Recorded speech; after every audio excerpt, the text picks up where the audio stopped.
Hello, everybody. I'm More Gravity. Let's play chess.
Jord. You did well there.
Alright, I'm going to be explaining this game in detail with the... I think I am.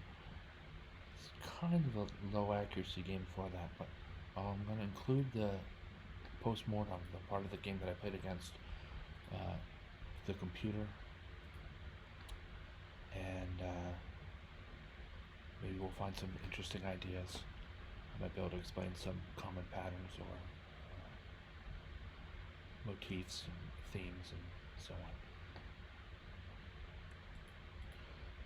I like the version that we go here, let the computer calculate.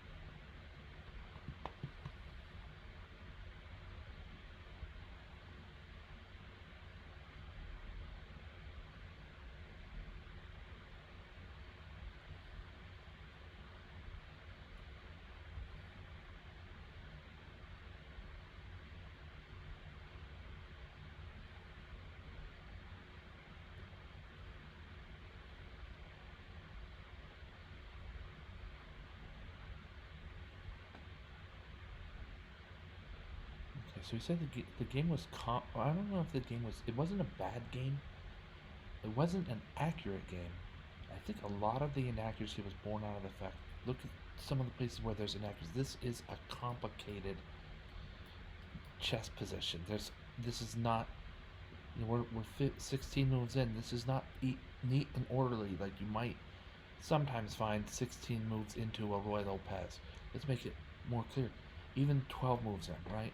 This game is really complicated with the how do you evaluate, for instance, the pawn on h3 really stymieing white's king side, and how strongly that pawn is protected. You know, just this is I don't know if it's wild. It's pretty close to wild. But I'd say black is ahead, but white has some options if he really manages to get his development going. We'll come back to this position. What is this? Move 12. I have a distinct idea for white there, but for now, we're going to start from the beginning.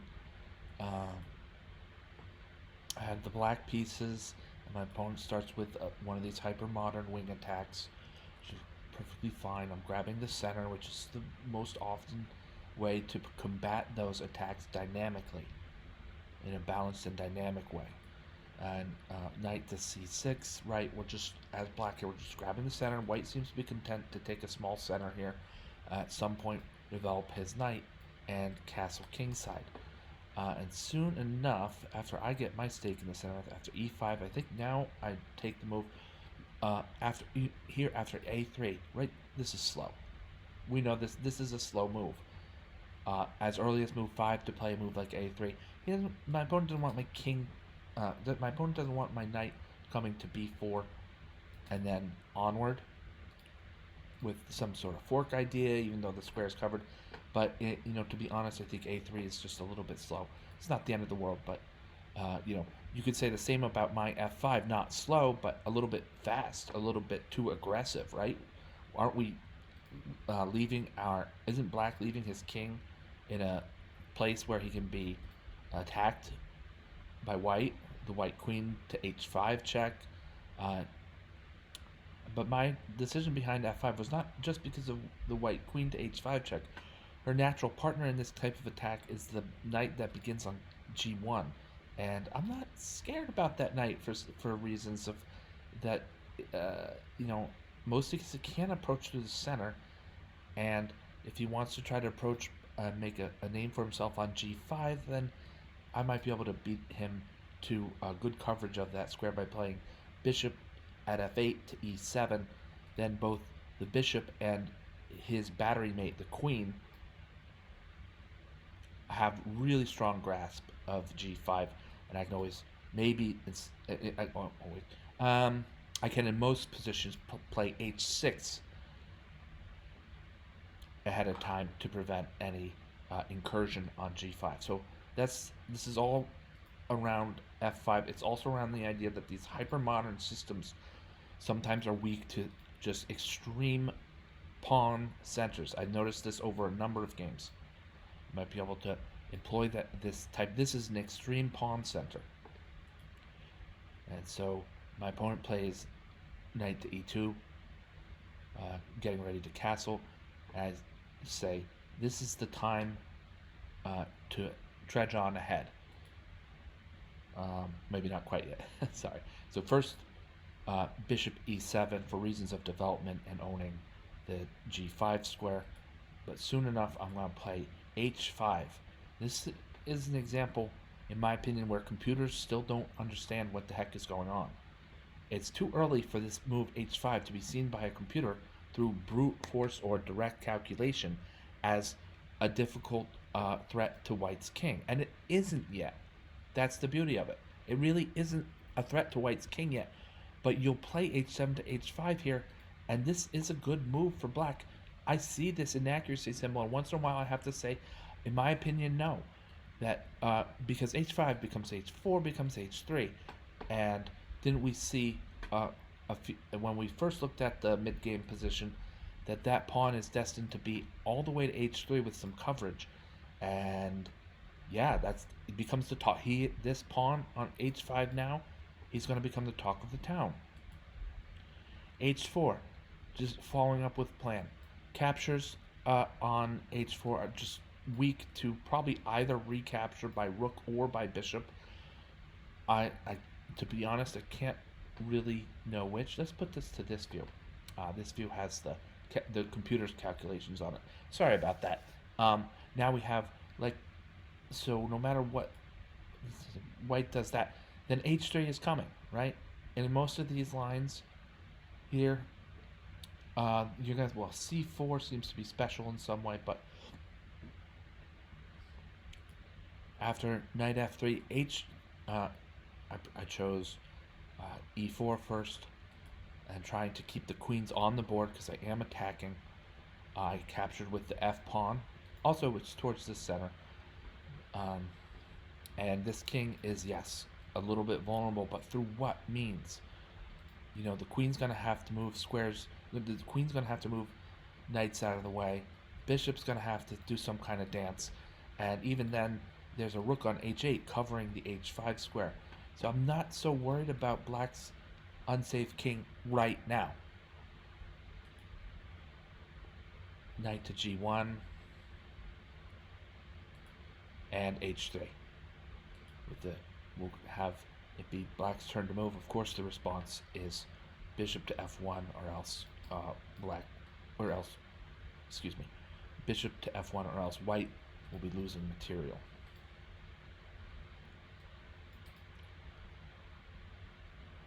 So it's black's turn to move. I want to remove the arrows and such.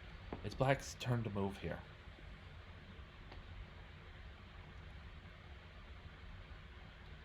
I like it. I like it. I mean, I like it a lot for black here. But look how the computer is rating this as almost a full rook to black's advantage. And with the same material, one side to the other. So you see that Stockfish is calculating a lot of intangibles. I like to see that. We're actually going to ask Stockfish to help us out to the tune of 10 seconds and 3 lines. Stockfish, these evaluations are taking into account a lot of intangibles. Not, it's not like I've got the rook, but I've just got, as black here, I've got so many other things. A total stranglehold on white's king. When is this king ever going to castle? Right? So I can already I know where my attack point is headed, right at white's king.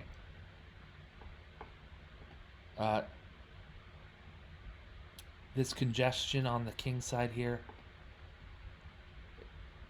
is most of the game. This is most of it. I'm gonna have to figure out how to, in the appropriate amount of time. This is move 12. In the appropriate amount of time, turn this position into a scoreboard win for black. I have 4 minutes and 7 seconds to do so on my clock, and that's what I'm gonna do. So, bishop g4's the right move. Pinning white's only piece that does not currently stand on its starting square to the queen. Right? So I'm just getting right in white's face with this attack.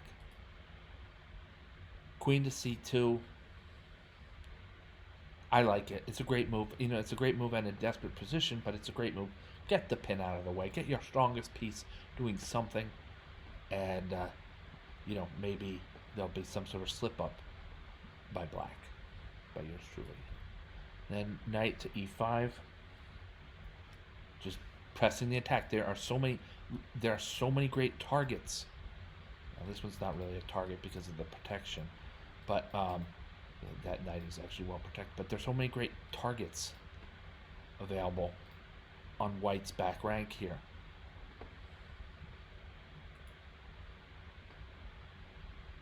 Knight to f4. It's another good move. I didn't see this coming. This is now a strong, fairly central knight that is definitely well protected. Once by each of 2 pawns, then sort of an X-ray protection. This other knight's most likely gonna develop to e2 and protect on f4 as well. So this is a strong move. My opponent played a strong move here, and I found a good response. G7 to g5 boots the knight, and here I was kind of like, I don't know, because It seems like this knight might have a good square to go to, but when you go through and count, if you do your square counts, then the knight is actually not all that safe.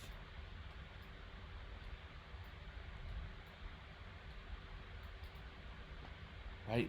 At each turn of the at each and every turn, this knight is actually um, going to be captured.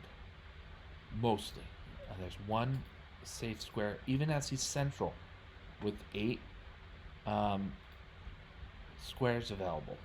Even as this knight is quite central in that way. And the only good square for this knight to move is e2, back to where he came just a move earlier. And black can even maintain the initiative and exchange should black choose to do so. Right, all these squares are covered adequately by white. Are covered adequately by black. Knight takes h3. I'm pushing with knight to f3 check. It's a good attacking move. I didn't like it when I saw knight takes f3, and then after pawn takes f3, there it went. That's most of black's advantage. You don't want to capture with the pawn here. Capture with the pawn, and I open up a huge amount of territory for white's queen.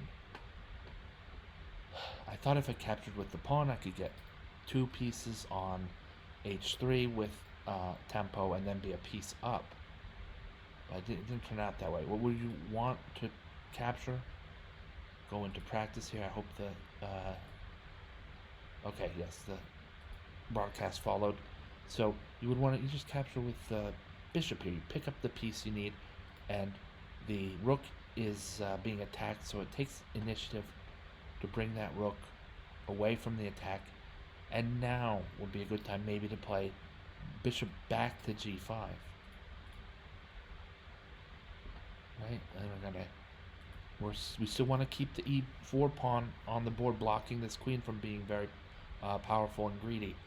So we'll just let this be how it is for the moment and capture on h3. After recaptures, then captures again, and black has made some sort of material advances. It also has a lot of other things in his feathers in his cap, so to speak. I'm gonna now say that it's time enough to liquidate on the e file, and this, it's just a different game. But getting back to the game we played, I played pawn takes e3, which I agree with the computer is a mistake, not a blunder, but a mistake. My opponent missed correct response. The correct response is by Stockfish knight f4. Get away from this attack. I guess you lose the knight. It's probably very complicated, and that's probably why I chose this more simple e takes f3, having missed this better continuation that I'm highlighting here, and provided by Stockfish, the chess computer Stockfish. Alright. Knight to g1, and I'm kind of feeling like okay again. So I'm just going to play these moves. From moves 16 to 21, I think this is sometimes called fruit punch. All kinds of different colors of move strength. All kinds of different colors of move strength. And it's not really worth my time to explain it all to you, because the way it got that way in the first place is I didn't understand it all quite that much. There's even some possibilities that it's just not well known anywhere. So we get this fruit punch going. The thing about knight f6 is queen check, and then this is complicated. This is like I said, this was a complicated game of chess. At this point, I'm mostly thinking that I have a good chance to win, but I'm probably going to lose a major or I'm going to lose some serious material to white's attack here. It didn't happen. And actually, yeah, queen e5. This move, queen e5. This is actually, I gotta be honest with you, I think this is a blunder. Right? Because we'll play queen e5 on this board, and then on the practice board, after the move from the game, bishop d6, it looks like this queen has nowhere to go. We'll just go back a move, right? Just square by square. Okay, so we start, stays in the same square, and the bishop takes. And here we've got the knight capturing. Here, oh no, right there. Here. That's our light squared bishop. Queen to e4 is the d pawn or the knight. d4, this one was tricky, is the c5 pawn. Queen to f4. In the future, things like this, I'll ask my Gravitrons and other watchers maybe to solve it on your own. But for right now, I'm going to explain each square. F4, it gets lost from black's d6 dark squared bishop. Capturing on d6, and either the king or the queen can recapture. And capturing on f6 will lose to queen takes f6. Queen gets a knight for a queen, and that's not a healthy trade for white. Or for white. What are we missing? Oh, e7 and e8, right? These pieces are on it. This bishop's on it at e7. The queen's also on it on e7. The rook and the queen are both on it on e8.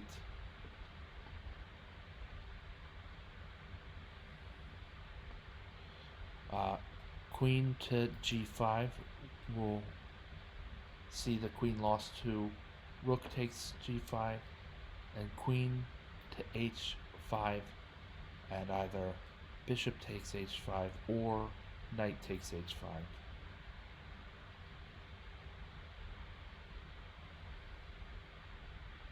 Let me check the directions. These all go.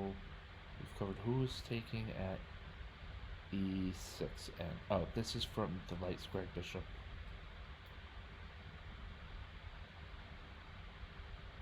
So up and down is covered.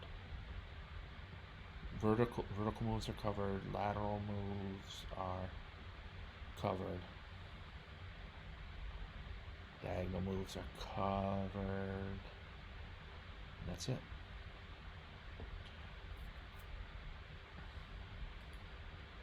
After knight takes f3, but also notice all the pieces involved. I'll go back to here. Notice all the pieces it took to trap a queen like that. This is kind of cool. Without, and then even some pieces of white's own preventing a more successful retreat. But we're not going to do that. You don't want to focus on that. That's not the thing to focus on. Well, sometimes it is. Black's pieces, all these pieces involved in trapping the queen right here and smack dab in the middle of the board. That's fun. So that's what happened, and I get the queen. I'm up ahead a lot of material, but my opponent makes the claiming the victory quite difficult. Here, after bishop e2, bishop c2. One of the things, if you're against the clock a bit,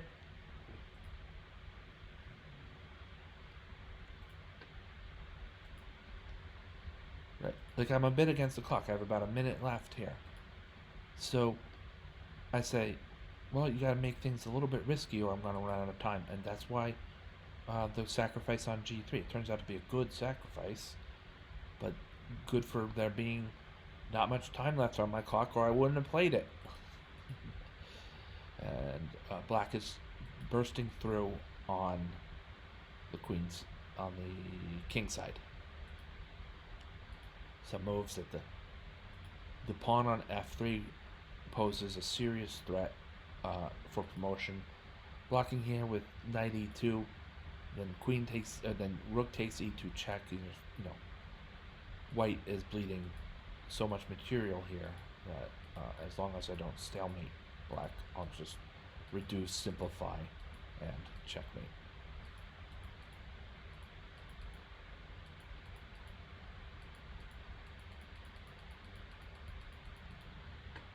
Okay. I want to know how the game with the moves played against computer, how that went. My opponent resigned after move 26. Important to note. And then I finished it out later on. Let's see how accurate it was. 80%. Like I said, though, that's an 80% through kind of a really spirited, strange. How do you call the game? Strange, but just really spirited. It was a difficult game to remain active, and I did as far as 80%. So I hope to improve on that, but I'm not too worried about it against myself right now. I thought my opponent played a great game. I thought I played a great game.